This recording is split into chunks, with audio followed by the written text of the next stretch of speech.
All right, welcome everyone to today's episode of the Messiah Hour here on IsraelSportsAndNewsRadio.com. Thank you for joining us. If you have any questions throughout the program, you can email the show, MessiahHour@gmail.com, or you can email the station at IsraelSportsAndNewsRadio.com. And if you'd like to make a financial contribution throughout the show, you can do so through my PayPal account, which is IsraelSportsRadio@yahoo.com. I'm very excited to have on our guest, although this is a sad day in Israel. If you're just listening to us, the initial broadcast is occurring on Yom HaShoah. Yom HaShoah is Holocaust Remembrance Day. So the custom in Israel is to have all stores closed in the nighttime, and then during the day at 10 a.m. there will be a siren where everyone will stand in unison for approximately 2 minutes and then go on with their day. And also many parts of the country will feature Shoah survivors speaking on what occurred in Nazi Germany. And I'm on to talk about what the Holocaust meant, what it means, and things that it could indicate in the future from somozal.com and gergear.com. The co-author of the book, The World of the Ger, Rabbi David Katz. Rabbi, how are you doing out there? Hey, Ari, thanks for having me back. As always, it's a pleasure. Yes, indeed. So let's talk about Zionism in Germany from 1900 to 1930, because there was a point in time where we saw in Germany and in Europe things getting much worse, and there was a call from some people to leave to go to Palestine at the time, but to Israel, and obviously most of the population stayed. So talk about that period from 1900 to 1930. So as everybody usually knows, just by being a human being and watching news sources or any kind of documentary today, especially with things like Facebook and the internet, you're going to know that A, the Holocaust happened, right? Everybody knows that. B, you're going to know the word Germany, okay? That goes obvious, Nazi Germany, and such things like the time period. I mean, it's just it's World War II. Everyone knows this. It's mandatory study in basic human development by this point.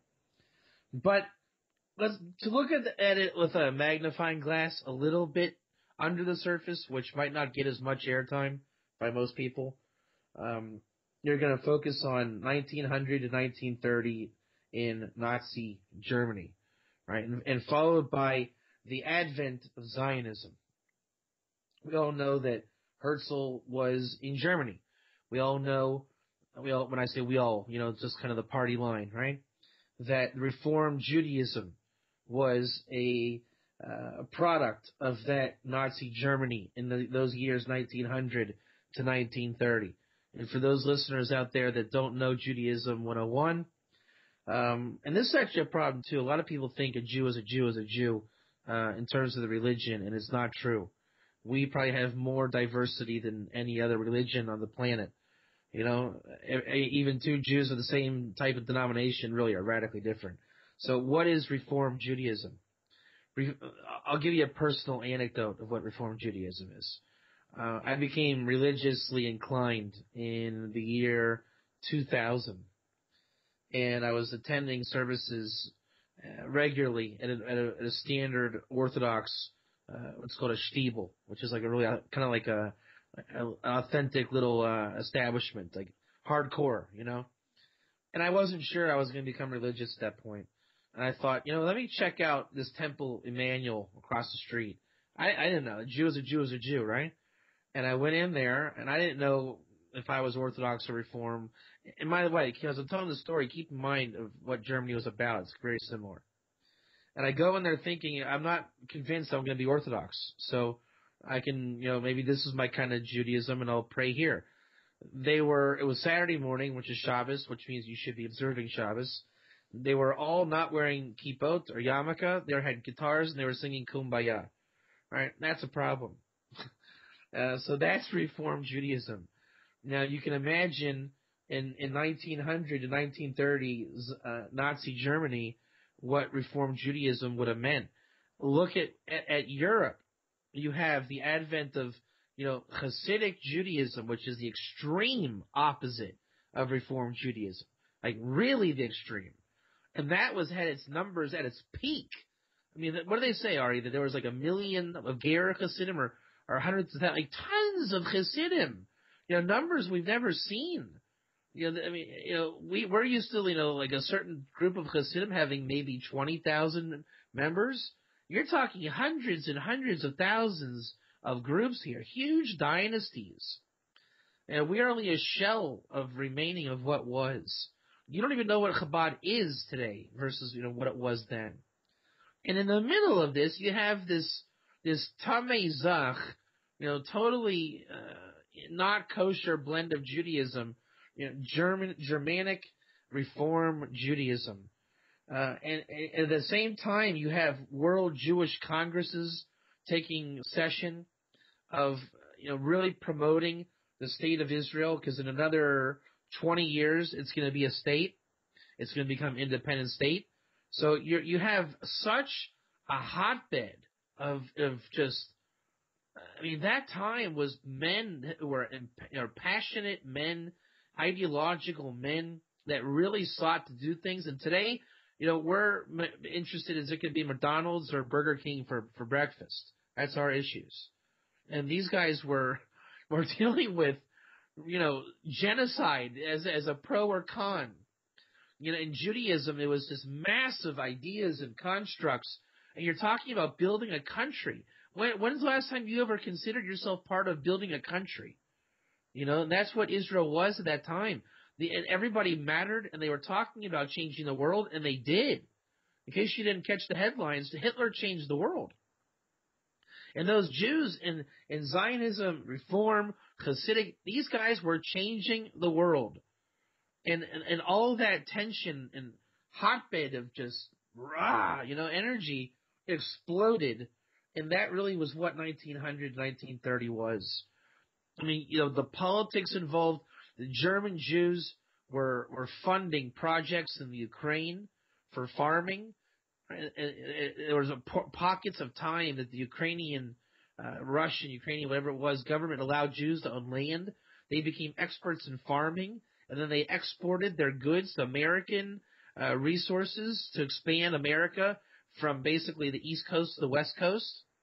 So you're looking at an international cholent, and Jews were in the middle of it, and Germany was really the pulse of all of that. That's what Germany was, and no one's making excuses or trying to give, I know why it happened or this or that, but just looking at the social tension of that place and time tells you that whatever was going to erupt, it was going to be big, and it really was. It looked like it was just a matter of time. Of course, obviously we have the luxury of going backwards in history and not forwards, so it is a different situation to be the armchair quarterback, but that is in revisionist history, or excuse me, in looking back at history, you could say it that way. Again, this is the Messiah Hour here on IsraelSportsAndNewsRadio.com. My guest is Rabbi David Katz. We're discussing the Shoah because this is Yom HaShoah Day in Israel. Rabbi, let's talk about what happened from Germany in that period to the Israel of today. So let me ask you a question. Have you ever seen the image on Facebook of the Israeli Zionist kid with the afro, the yarmulke, the sandals, and the Israeli flag, touching the index finger of the Holocaust kid with the black and white and the concentration camp uniform? Yes, so they're about the same age, and there's an idea that they are related, I guess. Yeah, and I don't know if you want to post that picture when we post the interview, but that's what this is.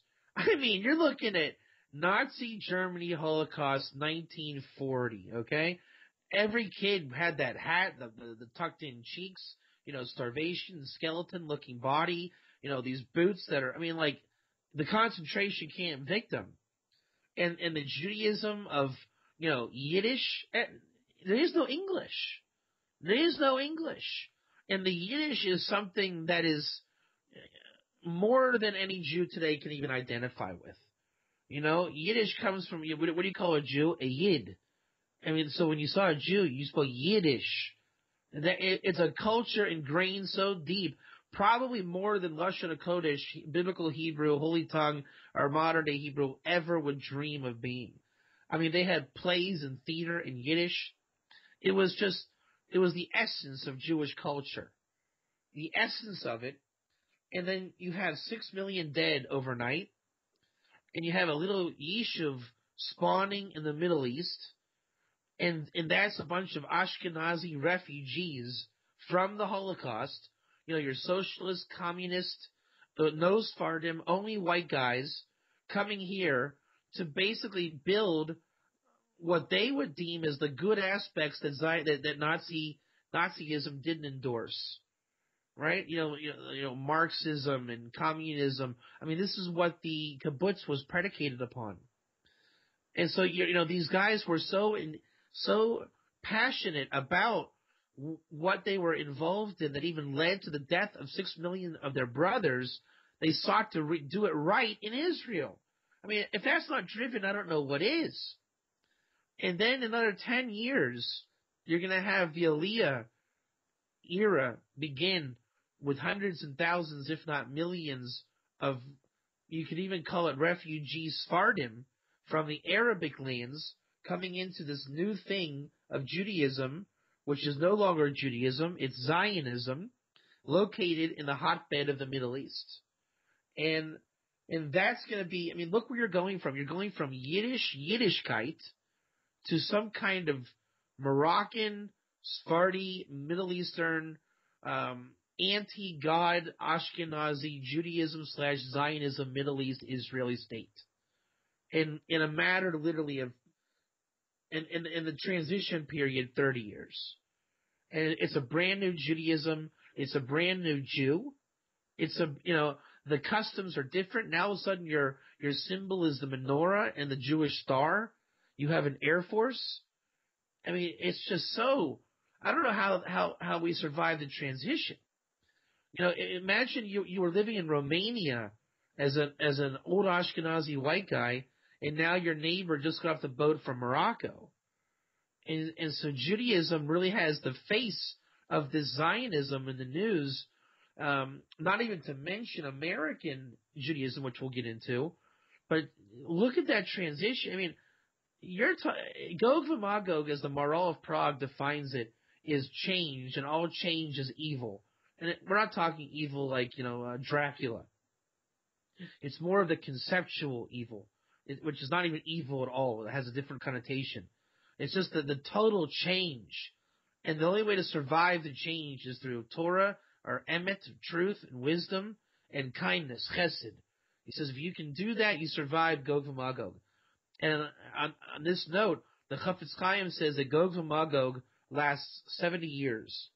And a lot of people think that the Holocaust was the beginning of that, and by looking through the words or prism of the Maharal of Prague, you can see that I think the changes that they went through absolutely are daunting compared to what we can claim to be the changes that we're going through. Now, you mentioned the United States, so let's talk about how Yiddishkeit looks in America, considering the fact that it's 3 generations removed from European Judaism. Right, so, I mean, I'll just take you through my timeline. I'm sure your timeline's not too radically far from mine. Right, we're both Baalei Tshuva, America. My father, his father was the immigrant. They came over on the boat just before the war in the 1930s, 1920s, 1930s. My mother's parents were already from the 1800s, late 1800s. They settled on the Ohio River Valley. Jews, like I said, the Ukrainian Jews, the farming, I know about that because that's my family. They were the Ukrainians, and they also were settling along the Ohio River. And the Ohio River was a place of refuge for those Jews because that's where the manufacturing took place up until recent times along the Ohio River. That's why the auto industry is largely along the Ohio River, and steel and all these things. And so you have these Jews from I mean, really immigrant mentality. They only spoke Yiddish. They only were Shomer Shabbos. Now I know it's kind of a false thing to say that Jews were always religious and they never did things. That's overrated, that whole concept. But in reality, they were only Yiddish. They only spoke Yiddish. They kept Shabbos to whatever extent in Europe, maybe not according to what Torah expectations would be, but as far as they were concerned, it was the culture. You just didn't work on Saturday. And so in America, you want to get ahead financially. You are now shaving the beard, chopping off the payas, getting rid of your suit, and you were selling watermelons in some kind of Ford truck on Saturday. And Jews were doing this ingenuity to work and remove the Yiddishkeit, learning English, and they really all wanted only one thing for their kids, and that was a better upbringing than they had, and that meant getting educated. So our parents, the children of our grandparents, were basically given one option: you got to go to college and get an education. And the men and women who today are in their 70s, I think, are a product of that drive of American Judaism that we see today with things like AIPAC and the lobby. That zeal for success was because these people came over and they just had to survive. And they brought that survivalist mentality of having escaped the Holocaust into America, and that's going to become our Judaism in America. It's going to be, like kind of like a watered down, Shabbos isn't important, but yet education is. Maybe even yeshiva studies are important, but maybe having a beard isn't. So the values changed, the tempo changed, and this is our Judaism. And I mean, you see American Judaism today, call it, Brooklyn 2015, as the leader in Yiddishkeit today. It's really has a whole new set of values. Much like Israel changed, I think pizza is our national slogan in Brooklyn. It's just it's different. You ask a Jew from Brooklyn what's great about Brooklyn, they'll tell you the pizza. It's shocking, and the irony is, let's backtrack now. You asked that kid in Krakow what Judaism was in 1930, right? So today's guy, you're going to hear Matbucha in Israel and the IDF. And you're going to hear shidduchim and pizza in Brooklyn and YU, right? And just being in New York and how amazing it is in New York. In 1930, you're going to say, my father's Kiddush cup that was handed down after 1,000 years. Wow. All right. Again, this is the Messiah Hour here on IsraelSportsAndNewsRadio.com. My guest is the co-author of the book, The World of the Ger, Rabbi David Katz. So we talked about the transition from Yiddishkeit in Germany to the United States. Let's talk about the transition from Yiddishkeit in Germany to Israel. So it was a wrong turn, a completely wrong turn.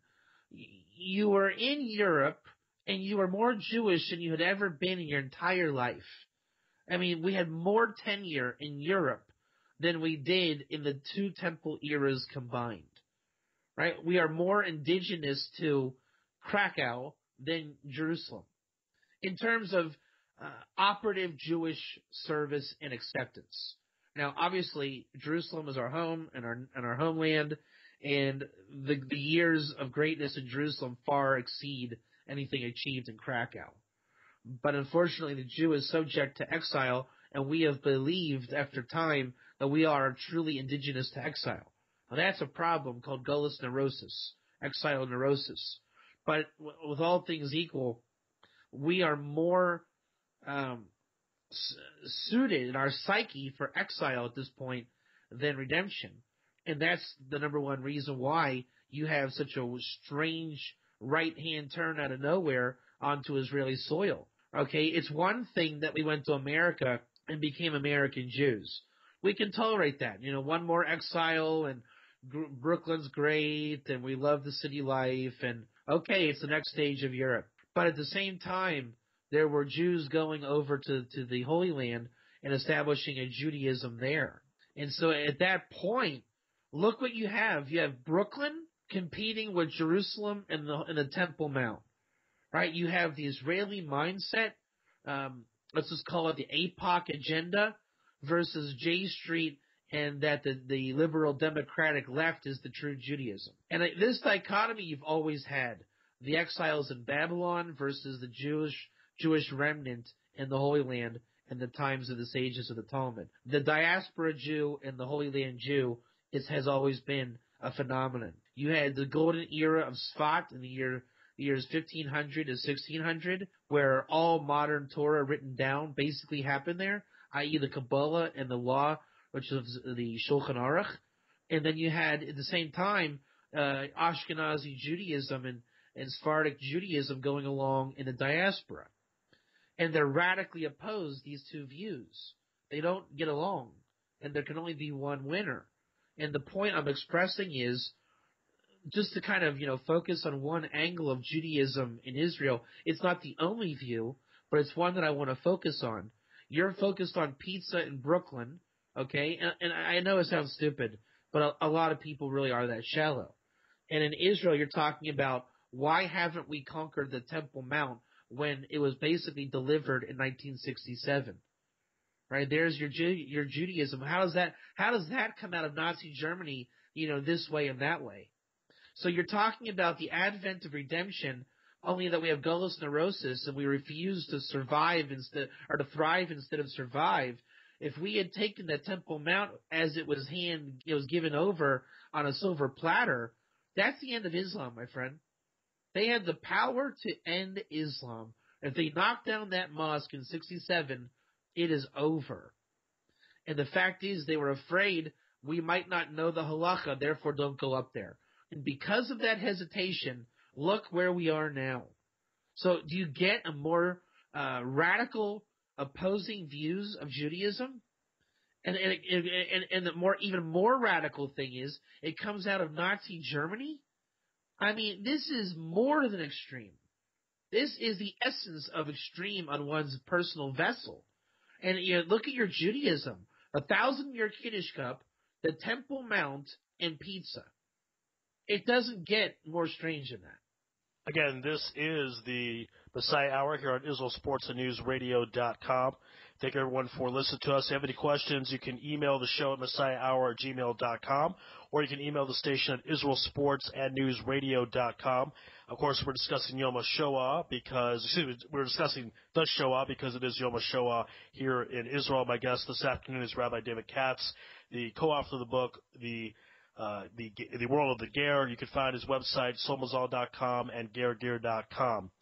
And if you'd like to make a financial contribution to the program, you can do so through my PayPal account, which is israelsportsradio@yahoo.com. Again, don't be confused because it is not Israel Sports and News. It's just israelsportsradio@yahoo.com. Again, this is the Messiah Hour here on israelsportsnewsradio.com. We're speaking with Rabbi David Katz. Rabbi Katz, let's talk about how Iran threatens Judaism and Zionism and how that's similar to the anti-Semitism that occurred in Germany. The great sage Naftali Bennett of Israel. I hate to say those terms, but he said something really profound. I saw a video of him on Facebook. A lot of people have their opinions, of Israeli politicians, and particularly Naftali Bennett, but he really was spot on here. He said in so many terms, every generation of Judaism has their Haman, right, of the Purim miracle, the story of Haman. And in fact, the Midrash, Jewish legend, says that in the end of days, to bring about Jewish repentance, I Hashem, will establish for them another Haman in their day. And you can say that it's different, this and that, but look at the story. You have Hitler rise up. Really, your anti-Mashiach ben Yosef. Why? Because it was not by his power that he rose. Hashem put him there. He was a supernatural guy. If you watch, there are actually people addicted to watching videos of Hitler. And ironically, a lot of those people are Jews.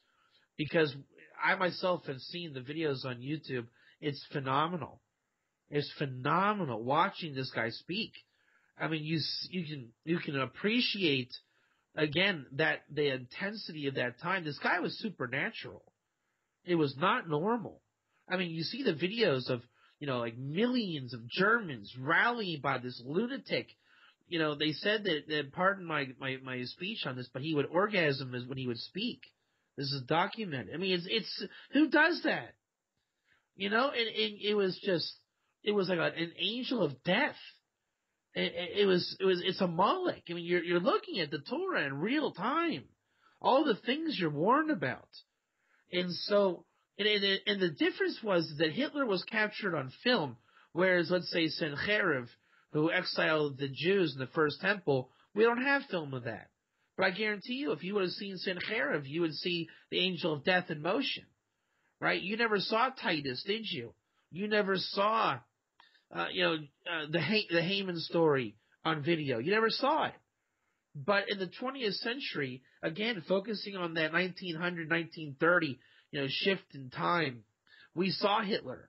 But it was a long time ago, and we don't really see it clearly, and only little brief interviews, this and that. And so Bennett's saying, no. Every generation has this guy. This is not new. We always win. We survive, but we have to deal with it every generation. So you can say the Iranians, no, they're not against Jews. No, they're against Zionism. It's something else. No, it isn't. Right? There's another famous meme on Facebook, Martin Luther King. If they say they hate Zionism, don't be fooled. It means they hate Jews. So you have the Iranian leaders. We've been through a couple already. It started with Ahmadinejad. Now it's Rouhani, right? And the Ayatollahs behind it. And you see it's the same shtick. Little guy ranting and raving. And you might not be impressed by Rouhani or Ahmadinejad or the Ayatollah, right? He's not impressive to us from the West. Like Hitler was something, impressive in Western view. But in the Muslim world, we're not Muslims. But I'm sure these guys are seeing something. We see a crazy imam going off. We just say it's a crazy imam going off. These guys are getting off on that. The same way they got off with Hitler, and Hitler got off on himself. These guys are getting off on it. And the impurities there, the things they say the Ayatollah does, to little kids over there, whether it's true or not. You see, it's tameh, it's impure, it's gross, it's a mullik. It's the same story. It's the same story. The only difference is now we are real Zionists because we're in the land of Israel. Right now, we really can take the Temple Mount. Now, if there's missiles coming, it'll get Twitter response. It'll be up to date. I have a book I read on Shabbos. It's Quotes of War. I just read it only because personal reading is during the week. There's really no reason to read things like that. Just in downtime, like before bed or whatever. And it said that war hasn't changed. It's just that the news coverage has improved, right? And so Ahmadinejad and these guys are no different. We're not in any worse or better of a time period. Hitler is really no different. He was subject to being captured on film is the only difference there. And now there's no difference again, only now it dominates the social media of Twitter and Facebook. So you can call it what you want. You can make a meme that says, Jews are this and that, but really it's the same story, same fractal reiterating itself. The Haman program, the Jewish program, and the victory coming out of it. And because now we've reached the land of Israel parallel with news coverage and the end of the 70 years of Gog and Magog, if these types of equations are actually the equations which we can fathom them to be, then we can anticipate a glorious ending where the temple will be rebuilt on the Temple Mount to end the ongoing saga of the Jewish guy versus the Russia. So what's interesting is that then the Holocaust is part of the journey, if you will, to get to the third temple. I want to know if there's any prophecies in the Torah directly discussing the Holocaust. We know that there is a prophecy regarding Tisha B'Av, that there will be a day of tragedy and sadness to befall the Jewish people. I want to know if you feel there is therefore a connection to the Holocaust. Yeah, it's fantastic to say, if we were to live in the Holocaust, would we have thought that for sure Mashiach was going to come? You don't see this getting publicity very much in that angle. But how would you not expect Mashiach to come? But yet at the same time, we don't see that those people actually did expect it, right? We would expect it, but they for some reason didn't. But what you have is the more time continues, the pieces of the puzzle become more relevant to what our expectations are. For example, the prophecies always speak about Jacob, Ishmael, and Esav, the three nations that will exist in the end of days. And until recent times, let's say until the last 100 years, Ishmael didn't matter, right? You weren't going to expect Ishmael to be any kind of in relationship to Yaakov. But with exile of Ishmael taking full force with the advent of the state of Israel, now Ishmael and his gold and money is a major player, if not the definition of the East. Esav is as he was. And even, did Yaakov really matter before 1950? Not really. We were just, maybe opportunist group, an opportunist group with maybe some farming skills, good banking skills, even called us successful people, but we relied on our hosts in whatever countries we were in. But now, out of the destructions of Europe, we have the state of Israel. Yaakov is now a somebody. Yaakov is no longer Jewish or Judaism. We have a new religion, and it's called Zionism. And you can fight that all you want. You can say the Satmar Rebbe says we don't acknowledge the state of Israel.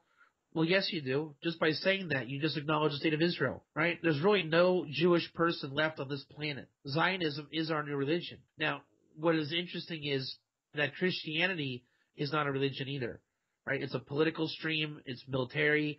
It's education. It's religion. It's social. And then Islam copied, right? Islam's not a religion either. It's a military belief and a philosophical belief and all politics, military, social, all these things together. And the doctrine called, Sharia law in Islam.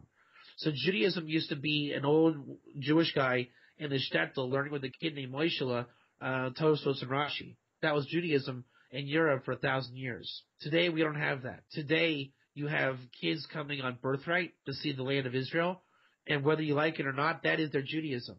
They may be in Hebrew school, Sunday school, having a bar mitzvah.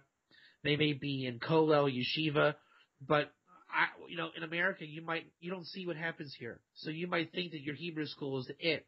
But when these kids come over here, that is their impression and their Judaism. They all relate to the Israeli experience. When they go to the wall and pray, and Ari, you're a wall guy, you've seen it more than I have. That is their Judaism. When you see the wall for the first time or go to the Temple Mount, that is your Judaism. It is far superior to your pizza in Brooklyn or even your Dafa Gemara in Brooklyn. I'm sorry to tell you. It makes more of an impression. It's more heated. It's more debated. It's more largely discussed. Unfortunately, people are not discussing the Tosfos with the passion of, what's your view of the Temple Mount, the wall, even the falafel in Israel. Okay, in the economy in Israel, the lobby. Zionism has become your new passionate Judaism. Whether you hate it or love it, you're still talking about. And the more that becomes, it is a natural fit to the prophecies. Every prophecy that exists and the curses and this and that, the state of Israel now is in prime position to be messianic. It's pretty hard to be messianic when Brooklyn's the focus of your point of view, or even Krakow. And for that reason, the Holocaust was a dud. Even if God were to liberate you in the Holocaust era, who? From where? To what? There was no vessel of liberation. In today's Jewish Zionist view, liberation can mean now we're permitted to build the temple. And I'm sorry, but that is a far superior deliverance than anything that would have ever come out of Europe, America, France, or anywhere else. And it might be shallow and less cultured and less tenured, but in God's eyes, he never took his eyes off the Temple Mount. And that's what this is about. Again, this is the Messiah Hour here on IsraelSportsAndNewsRadio.com. And thank you for everyone for joining us. A discussion about the Holocaust. Today is Yom HaShoah Day in Israel. Our guest is Rabbi David Katz, co-author of the book, The World of the Ger. Rabbi Katz, this will sound kind of like a weird question, but tell us just how damaging was the Holocaust in terms of other Jewish tragedies, also in far as the buildup of Jewish identity, Jewish life up until the Holocaust. We are at such a disadvantage. I for all intents and purposes, I am an outreach rabbi, a Kiruv rabbi. Maybe, okay, that's weird because I teach non-Jews, the Ger and the Noahide movement Torah. But look how ineffective I am as a Jew. I am 36 years old from Dayton, Ohio. I went to Centerville High School, right? Baal Tshuva. What do I have to say about Judaism, right? I've learned the books, don't get me wrong, right? I can tell you that Rashi Tosfos just like anybody else. I don't speak Yiddish. I did not inherit a Kiddush cup after 1,000 years from some kind of family legacy, okay? I never had to hide my Judaism in Dayton, Ohio. I never saw anti-Semitism. I was never called anything for being Jewish. It literally meant nothing to anybody that I was Jewish. And you can say, wow, you had it so good. That's amazing. You never were abused. Well, I'm sorry, but that makes me un-Jewish. And you'll say, what do you mean? The answer is, okay, I had it good, but, at what price did I have to pay for being Jewish? Nothing. I had to agree to go to Sunday school and Hebrew school to get, like $1,000 of gifts from my friends and family, which is the motivation of every kid in America, and then drop it. Summer camp in Wisconsin, Jewish summer camp, there was no sacrifice. I sacrificed nothing, not until I was about 22 years old, to basically pack up my bags, leave America behind, and sit in a cave in Sfat learning Torah for the next 15 years. That was my sacrifice. And, a lot of us have done that sacrifice. Way to go us. But you're looking at European Jewry, kept Shabbos against all odds from, invaders, and the Cossacks and all the, killings and rape and moving from place to place, living in the shtetl, guarding your one set of Tehillim, and keeping your Kiddush cup and writing your own Talmud so you can study it by candlelight on Shabbos. I hate to tell you guys, but Rabbi Katz never learned the Talmud by candlelight while running from his enemies on Shabbos just to keep the Jewish light alive. I never did that. So, in that respect, it's a bit of a chutzpah and a phony part of my behavior to say that I represent Judaism. I mean, I represent something which we'll get into in a minute, but do I represent Yiddishkeit? No, not in the slightest. And you know what? Neither does your rabbi today. I don't care who you are, your rabbi doesn't represent that because it was killed. It was obliterated, buried, burned. It's gone. It will never come back. I never heard my great-grandparents speaking Yiddish, and I never will. But that was passed on for 1,000 years. David HaMelech's Hebrew wasn't passed on that long. Think about what that means. All of that authentic juice was evaporated. And today is all man-made concoctions. Now, granted, they are divine man-made concoctions. Right? We are speaking Hebrew in the land, and go us, that's amazing. And we're bringing it back, and we're learning the books, and we're saying, hey, look at this. Ger doesn't mean convert. It means ger. We're bringing back the tradition, and in the end, it will be more authentic than anything that was. But right now, we are all wet behind the ears and fresh and saying, we got to figure this out as we go. And thank God, God is providing the insight, and the preservation of the Torah is what makes it possible. We're not inventing anything. We're saying, you know what? I never saw my grandfather do it. So let's just do what the Torah says. And that sacrifice is the merit the Gula is coming in. But it's a tough price to pay that we have to be the pioneers. Rav Aaron Kotler built American Judaism, by planting the seeds of the sages in American soil. He did a radical move. He put the secrets of Talmud in the hands of many, many thousands of students. And that became American Jewry and the Orthodox aspect. The Lakewood Kollel Yeshiva and YU. But those are new things. Lubavitcher Rebbe did new things. And that's why he was great. But the Lubavitcher Rebbe has something that I will never have. He was not born in America. He was from the Haim. So he spoke Yiddish on that level. But those guys have died also. And for some reason, our parents did not receive from those guys. It's called Yeridas Hadoris, the lower of the generation. My mother heard Yiddish from her parents who were from the Haim. I didn't get that from her. She wanted me to rather get an education than to be Yiddish. Right? Lubavitchers today are more interested in being American Lubavitch instead of Lubavitch. Because you have to move on. The past was burned, and it's a bittersweet song that we are going to be more blessed and more merit from that, and our sacrifice will be revealed in due time. But man, those guys gave it all, and unfortunately they lost it all. Again, this is the Messiah Hour here on IsraelSportsandNewsRadio.com. My guest is Rabbi David Katz, co-author of the book The World of the Ger. You can pick up that book on gergear.com or somazal.com. Last question we have for you, Rabbi, is, I guess, because this is Yom HaShoah Day, we want to see if we can get meaning from the tragedy that happened, the Holocaust, 6 million Jews that died. They say approximately 1 million had children. Is the point of the Holocaust to be a reminder about the Third Temple? How does the Holocaust serve with what you're discussing about the final redemption and the Geulah? Again, we on one aspect. I mean, do you look good if you're listening to this interview? Type in Google, whatever code you need to type in to look at the faces of the Ashkenazi Jews that died. You don't see that today. You don't see people that look like that. These were Jews. And I'm not saying that they are a better Jew than me or you. That's for God to decide. It's just not true. But I'm talking in slang jargon.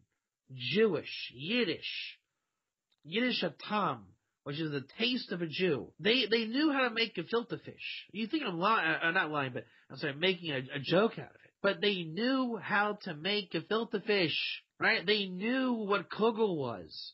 They knew what cholent was. And you can laugh, but there's something to that. They knew what tehillim was. They knew what kiddush was. They knew what chicken soup was. All the little things that we say, oh, look, honey, we made a little, chicken soup recipe on Facebook. Ha, ha, ha.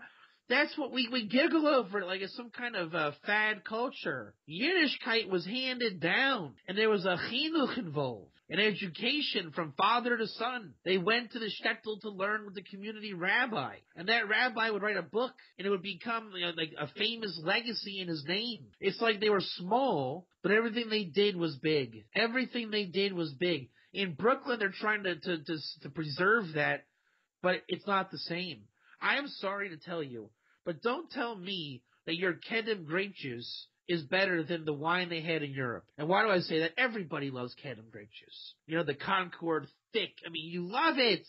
On Passover this year, I had a bottle of Kedem grape juice, and I was never happier. And gosh, me is than that. And that's the sad part. Judaism. I mean, I remember my last Shabbos in America. I think there was 3 kinds of chicken served on the table. 4 salad dressings. Immense gashmias. Immense.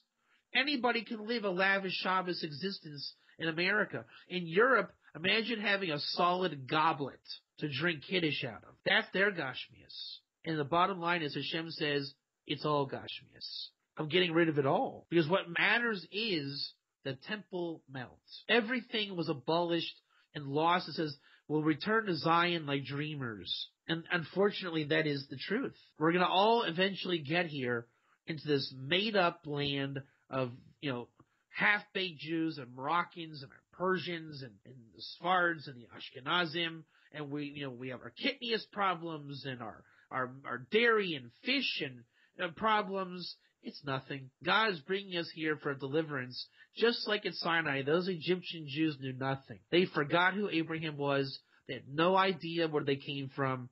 Not really. They didn't know that they were the sons of the Messianic seed. And we are the exact same. I am not a Jew in terms of Jewish compared to my ancestors. I never saw it.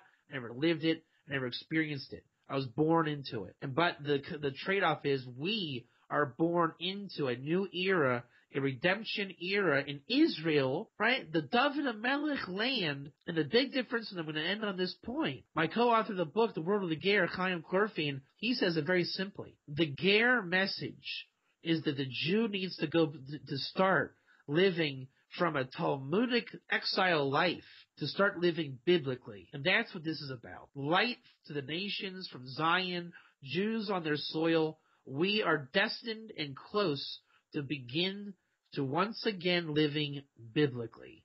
And that is the message of the Holocaust, the message in the Torah, and the message of the light that comes out of a threatened Israel today. All right, there you have it. That is today's episode of the Messiah Hour here on IsraelSportsAndNewsRadio.com.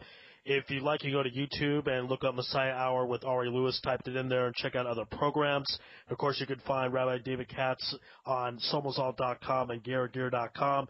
And you can pick up a copy of the book, The World of the Ger, from Amazon as well as those websites. Rabbi Katz, thank you for being on today. Great job as always. Thanks for having me back. It's always a pleasure to be with you, Ari. Indeed. And thank you, everyone, for listening. You can email me at messiahhour@gmail.com, or you can email me at israelsportsandnewsradio@gmail.com. Thank you, everyone, for listening. Have a great day. Be well.